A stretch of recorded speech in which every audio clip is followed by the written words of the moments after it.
أعوذ بالله من الشيطان الرجيم بسم الله الرحمن الرحيم اللهم صل على سيدنا محمد وعلى آل سيدنا محمد وسلم كعدم نني على يكسولك كراكا نلا سلام نيان سكلنا ترابو كنكا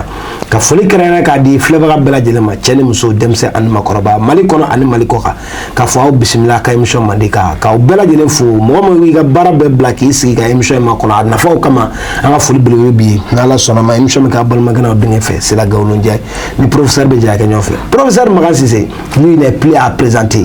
ale kulu mana yeka badura bana surtout zikri président présenter l'état tablé wori assalamu alaykum wa alaykum salam wa rahmatullahi ta'ala wa barakatuh yaskle trawu kenaka kosobe e folli kam folo ambi be fo ka bela jele wal nyumando ko fe silambe yere fo ki wal nyumando ko fa ambe zikri président nyambo ko amba fo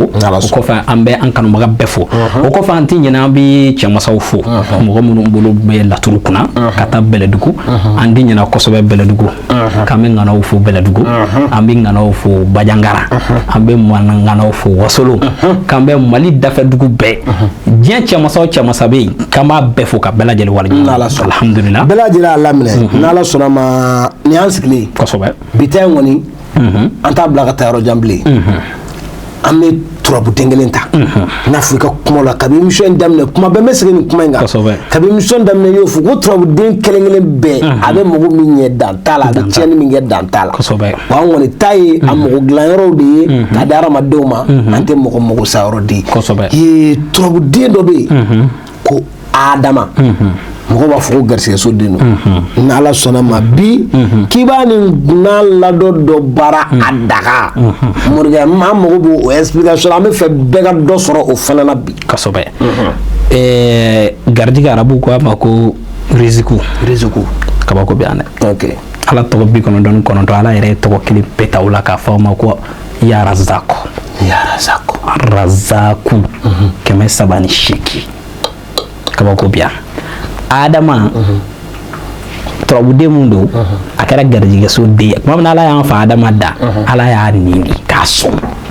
adama ma fuyi ke ala ko ala sadiri ikana sara nauti sadi me ka kuma wala ikima kuma doni kuma do mo ko kala me fa adama mamna ala ya fa adama da ako walla kad karamuna bani adam wa hamalna fil biri wal bahr wa razaqna min taibati wa fadalnahu ala kaseer mimman kalakna tafdila suratul al-isra Allahu ala ya adam da abeni na ramadina wa klaka ko be qur'an ramadina ala bonya ga ramadina donc adama e garjige so di ni so ko fe adama de bina la turu so flanana o adama ne a fo ngoni garjige tiana fembe tiana ni garjige moy fuyi may woni garjige bora ko be ga galoyi sila bi mo godo sor sasa kalana Sadibita sera il est diplômé ingénieur dans l'informatique ou soit ingénieur dans un tel domaine ou bâti là mais il t'a soro tant que les gardiens tiennent il peut là-bas ne sera autour boucher là donc au corps mini gardiens tu koko là ko bébé galoué moi bébé t'a soro doni ma la hakika yere là daluba bulo yere hakika yere là mais gardiens tiennent oke ko sobe don mo ko bala ko sobe ibe da soro cero be etara ay cliché dengelen di ma o do be yere ba do asime ko do kuna o yere be dalu gele ne ma be nyefe be soro ko yere sigle soro dalu chama ma bula taka fu ka yere gardiga may ni mo kana joro fena nye kono folo gardiga folo parce que ni gardiga na kain gardiga nyana fem bebi nya gardiga ko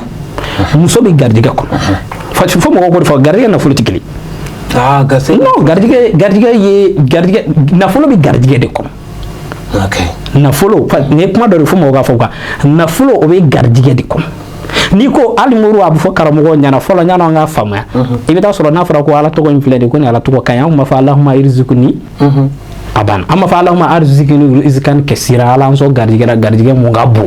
ni o fo boy ima sadi o gardiga mana ke fon fe ni e muso ga desa ga konata ni ala e de na madu ala e gardiga ay gardiga ima gardiga o e sigile be ta barala ni ala ni do barado di me gardiga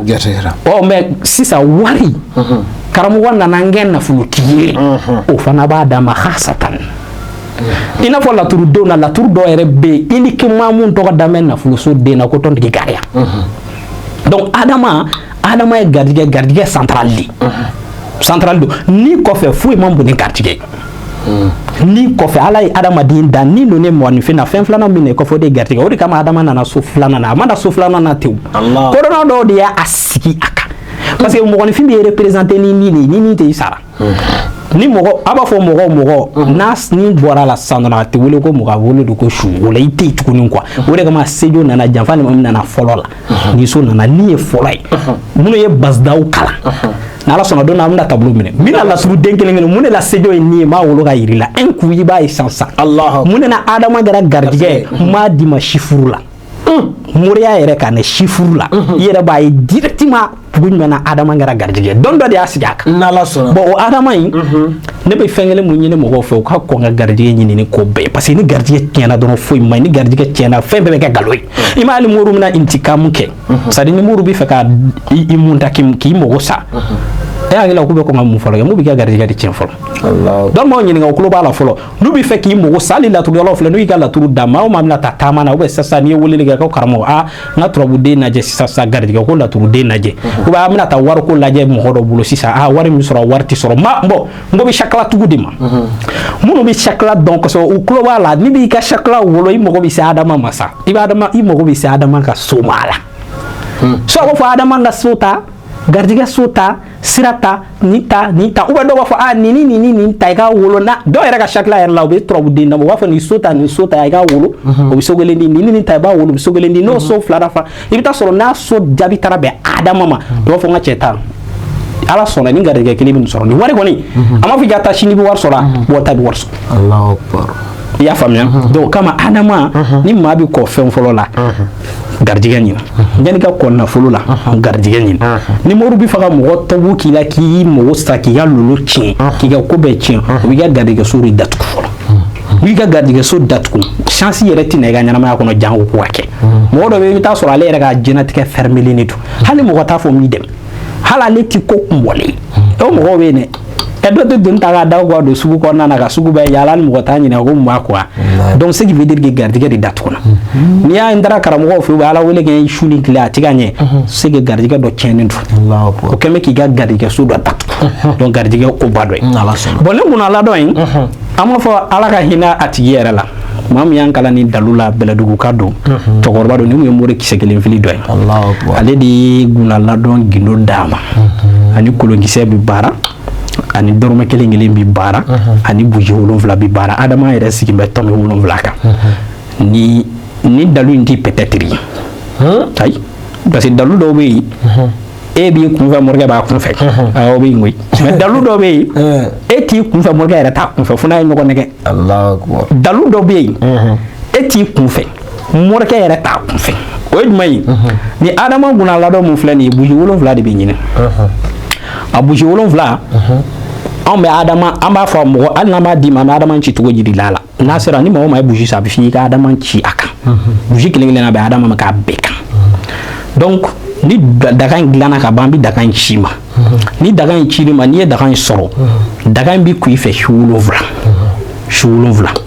maintenant daga in koli la n'i kilala koli la i bɛna buji de sigi ka buji mɛnɛ n'i yɛrɛ ka haminanko ye i ka garijɛgɛ ko ye i ka ko dayɛlɛli ye i ka sɔrɔ ko ye n'a fɔra garijɛgɛ ni nafolo ka di n balimakɛ a don a kɔnɔ garijɛgɛ don ni den ka di a don a kɔnɔ garijɛgɛ don ni masaya ka di a don a kɔnɔ garijɛgɛ don e yɛrɛ ka ko bɛɛ bulo kelen don e ma don foyi la n'a a ti ɲa donc a don a kɔnɔ garijɛgɛ don buji in n'a mɛnɛna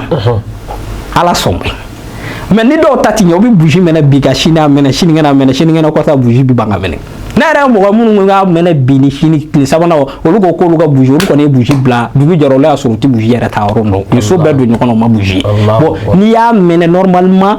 n'i ka buji b'a garder ka ɲɛ i bolo kelen fɛn kana buji in sɔrɔ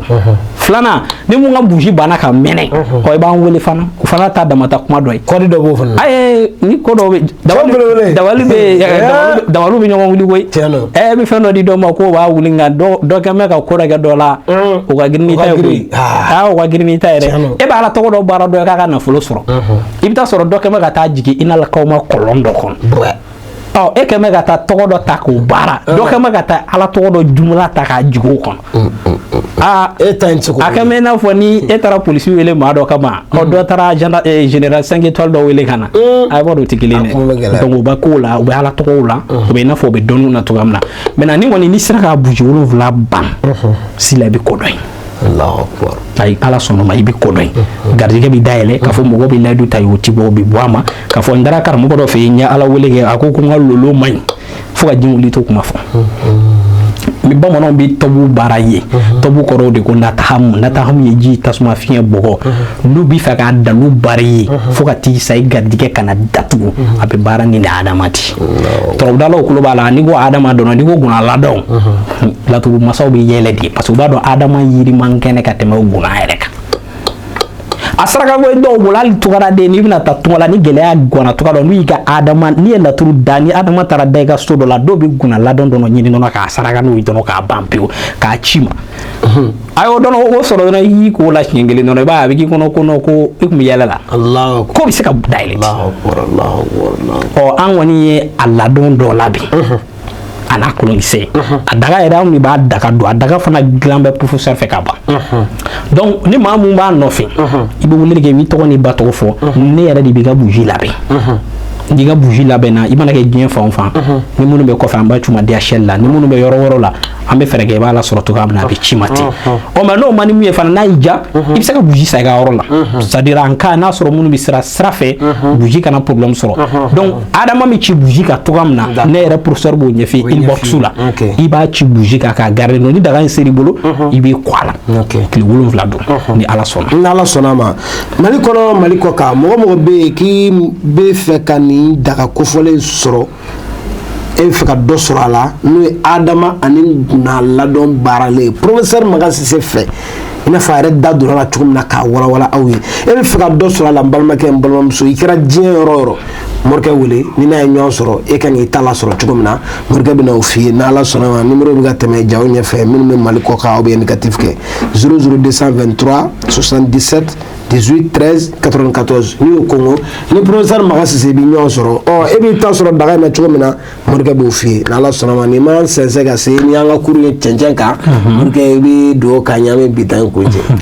amma fa allahumma salli ala sayyidina muhammad al-fatih lima uklika wal khatim lima sabaka nasir ila hakki bil haqq wal hadi ila siratikal mustaqim wa ala alihi qadrihi wa miqdari al-azim subhana rabbika rabbil izzati amma yasifun wa salatu wa salamun ala al-mursalin walhamdulillahi rabbil alamin